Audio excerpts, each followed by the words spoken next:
every single mental health issue, every single physical health issue, from cancer to bipolar to schizophrenia to mild depression, gets worse if you're not doing those 5 things and gets better if you're doing those 5 things. Yeah, those little things, especially getting sunlight in your eyes early in the day, I always say like 5 to 10 minutes minimum without sunglasses. It sets in motion so many things through the neurons in your eye that they connect directly to this area of your brain called the hypothalamus that in turn releases all these chemicals and hormones that create alertness, immune system function during the day, and they set this timer on sleep so that it makes it much easier to fall asleep at night. And on an overcast day or a really cloudy day, you want to do that more, not less. And in the evening, 10 p.m. onward, try and just dim the lights down. It's not a problem to watch a movie or be on your computer or phone, but just dim it way down and just really try and not get blasted with bright lights because that disrupts a bunch of things, melatonin and your sleep signals. It really is not good. So during the day, you want sunlight as much as you can, bright light, all these bright lights that we're getting beamed with right now.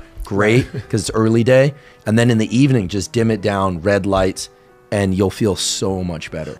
Fundamentally, the most important thing for mental health and physical health, wound healing, recovery from injuries, testosterone, libido, metabolism. I mean, it's just, I would place it right up there in the top 5 of, get regular sleep of sufficient duration, get sunlight in the morning, and try and avoid bright light from artificial lights in the middle of the night. Every once in a while is fine. Get regular movement, exercise. For some people that's skateboarding, other people it's like running, weightlifting, whatever. Get it. Proper nutrition, which is really simple. Whether or not you're vegan, vegetarian, omnivore, carnivore, whatever, the key is try and make about 3/4 or more of your food intake from non-processed foods. Those would be foods like that would essentially spoil if you left them out. That could be meat and fish if that's in your diet, but if not, it could be fruits, vegetables, or for me, like all those things. And then minimally processed foods like rice, oatmeal, pasta, those kinds of things. And try and limit the highly processed foods, which are the things that basically could like survive on the shelf forever. Try and make those 25% or less of your food intake. I think regardless of what foods people are eating, everyone agrees you're gonna be a much healthier human being. And you're gonna require far less supplements to get your vitamins and minerals and all that stuff. It just kind of makes sense. And it's the one thing that everyone in the realm of nutrition seems to agree on. And then the last one is quality social connection. That people who are really isolated, they don't do well. Even if you're a loner, like you have to connect with people at some point.